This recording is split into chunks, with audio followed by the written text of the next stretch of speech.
I've just finished making these hinge pieces which slot onto a rod for my godson with some holes punched in that he'll rivet to his bonnet side. So his job is to drill some holes to rivet these in.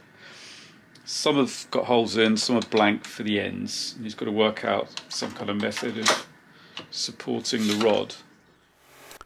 The previous video I show the basic technique for folding these over and ending up with that P shape, so I won't repeat that there.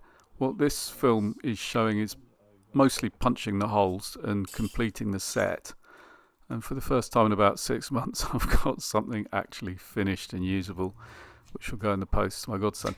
The next film we'll look at the more sophisticated ones which slip on, so you don't need to have the rivets, they slide on, which is quite a nice trick which Askimation down under taught me.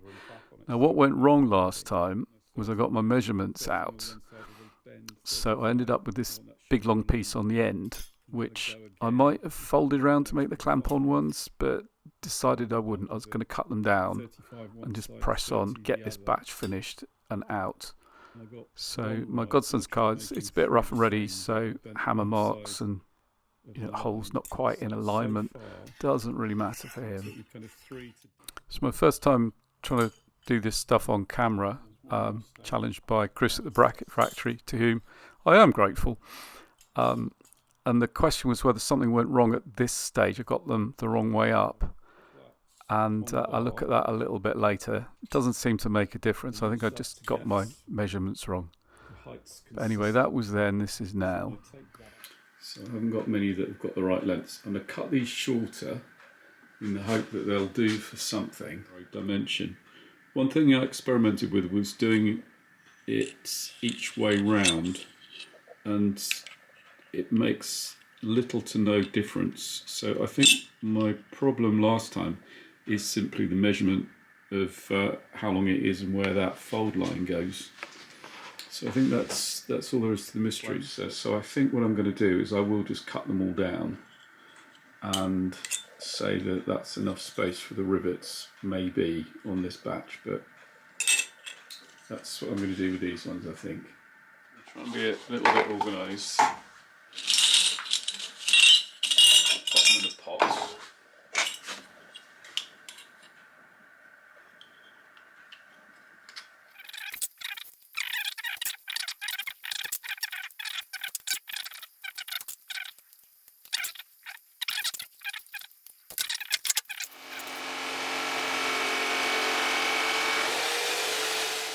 Day 2, 2026, and I have learnt a new trick.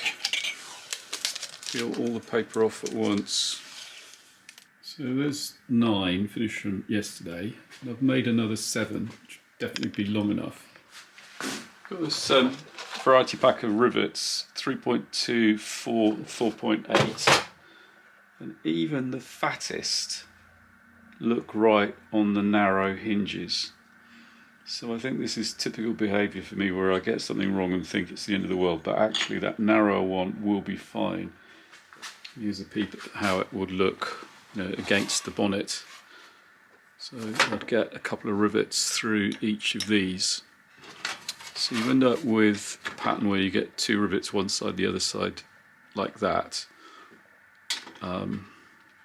rather than kind of pairs of rivets. Something I debated was having a strip that joins all of that together to make a hinge, like you'd buy in a shop. But I think that's a waste of time, really. I've now got 80 centimetres, and it turns out 50 is plenty. So now to think about that fastening. And the largest size rivet, the 4.8s from my variety pack, fits one of the punch dies quite nicely. And I've reassured myself I don't need the zinc plated ones, I can get aluminium ones, 4.8mm, it's quite a common size. So now to think about how to punch holes in these in a nice even way. I could set up a drilling jig, but I fancy punching. The way this punch works is there's a pin and then there's a hole, and the pin gets driven down into the hole, which then punches a little piece of waste out the bottom, and that screws in that side. A little bit of a fiddle getting the top of the pin to engage with that lever, and then the set comes with a tool for tightening all the screws. So one into there, and then let me get this up to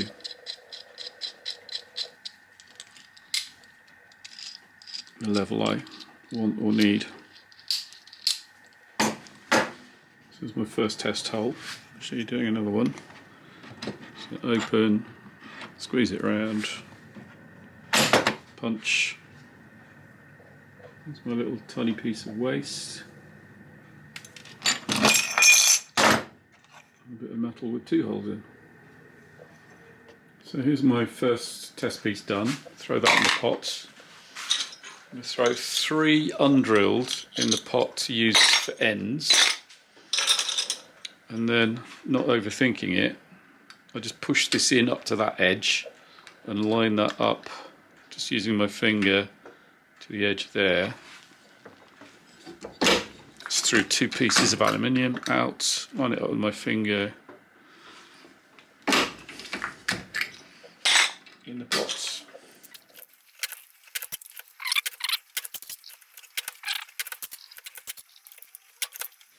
I found getting my weight under it, like hanging from it, was easier than pressing down from above. I often put hand tools like this in a vise. The other way to make this sort of thing easier is to put longer handles on, so you put tubes over the ends of the handles. Adequate. Yeah, when I'm in the right mood and crack on, that really is only a few minutes to get that finished. And these are plenty good enough for Edward to experiment with, and they might be plenty good enough for him to use long term. So I get these in the post. Meanwhile, pop that away and crack on with the more sophisticated ones. This is only my second on-camera film. Rather than use the phone like I did last time, I dug that actual proper camera out. I'm trying to raise my game with this. Hopefully the next one better still.